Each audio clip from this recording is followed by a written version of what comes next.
Hello, എല്ലാവർക്കും നാത്തൂൻ spice വേയിലേക്ക് സ്വാഗതം. ഈ ചാനൽ ഇതുവരെ സബ്സ്ക്രൈബ് ചെയ്യാത്തവർ സബ്സ്ക്രൈബ് ചെയ്യാനും ബെല്ലൈക്കൺ പ്രസ് ചെയ്യാനും മറക്കരുത്. അപ്പോൾ നമുക്ക് ഇന്നത്തെ നാത്തൂൻ സ്പെഷ്യൽ എന്താണെന്ന് നോക്കാം. ഇന്ന് ഒരു അടിപൊളി ഡ്രിങ്കാണ് കേട്ടോ, വെർജിൻ മൊയ്ത്തോ.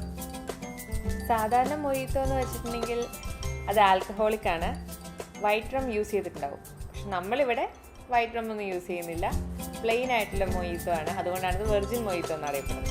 അപ്പം നമുക്ക് ഡ്രിങ്ക് ഉണ്ടാക്കാൻ തുടങ്ങാം. അതിനുവേണ്ടി ഞാനിവിടെ എടുത്തിരിക്കുന്നത് നമ്മുടെ നാട്ടിലെ പോലത്തെ ഗ്യാസ് മിഠായിയാണ്. ഇതിന് പകരം പോളോ യൂസ് ചെയ്താൽ മതി കേട്ടോ. അത് നന്നായി പൊടിച്ചത് ഇതുപോലെ 1 സ്പൂൺ ഇട്ട് കൊടുക്കുക. പിന്നെ ലെമൺ ജ്യൂസ്, അതും 1 സ്പൂൺ. പിന്നെ വേണ്ടത് ഷുഗർ സിറപ്പാണ്. ഞാനിവിടെ 2 ടേബിൾ സ്പൂൺ പഞ്ചസാരയ്ക്ക് 2 ടേബിൾ സ്പൂൺ വെള്ളം തന്നെ ആഡ് ചെയ്തുണ്ടാക്കിയ ഷുഗർ സിറപ്പാണത്. അത് 1 ടീസ്പൂൺ.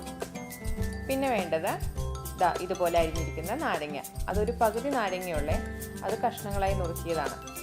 പിന്നെ വേണ്ടത് പുതിനയില. പുതിനയുടെ ടേസ്റ്റ് നിങ്ങൾക്ക് എത്രത്തോളം ഇഷ്ടമാണോ അതിനനുസരിച്ച് ആഡ് ചെയ്യാം. പിന്നെ ആവശ്യത്തിന് പഞ്ചസാര. ഇതെല്ലാം ആ ഗ്ലാസ്സിലിട്ട് ഇതുപോലെ ഇങ്ങനെ പ്രസ് ചെയ്ത് കൊടുക്കുക.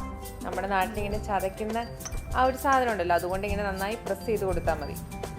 അപ്പോൾ ആ നാരങ്ങയിലയും പുതിനയിലയും ഒക്കെ നന്നായി ചേർന്ന് നല്ലൊരു പ്രത്യേക ഫ്ലേവർ വരും. ഇനി ഇതിലേക്ക് നമ്മൾ ക്രഷ്ഡ് ഐസ്, ഞാൻ ഐസ് ഒന്ന് മിക്സിയിലിട്ടൊന്ന് ക്രഷ് ചെയ്തതാണിത്, അത് തണുപ്പിനനുസരിച്ച് അത് ആഡ് ചെയ്ത് കൊടുക്കുക.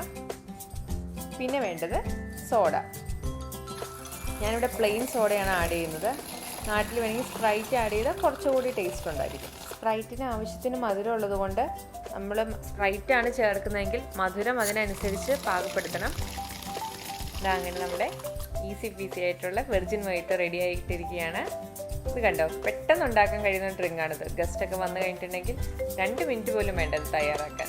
നിങ്ങൾ ആൽക്കഹോൾ ഇഷ്ടപ്പെടുന്ന ആളാണെങ്കിൽ വേണമെങ്കിൽ അല്പം വൈറ്റ് റം കൂടി ചേർത്താൽ ഇത് ഒറിജിനൽ മൊയ്ത്തോ ആയി മാറും. ഇത് പക്ഷേ വെർജിൻ മൊയ്ത്തോ ആണ്, ആൽക്കഹോളൊന്നുമില്ല. അപ്പോൾ എല്ലാവരും തയ്യാറാക്കി നോക്കണം. ഞങ്ങളുടെ വീഡിയോ ഇഷ്ടപ്പെട്ടാൽ ലൈക്ക് ചെയ്യാനും ഷെയർ ചെയ്യാനും സബ്സ്ക്രൈബ് ചെയ്യാനും മറക്കരുത്. പുതിയ വേറിട്ട രുചികളുമായി വീണ്ടും കാണാം. ബൈ.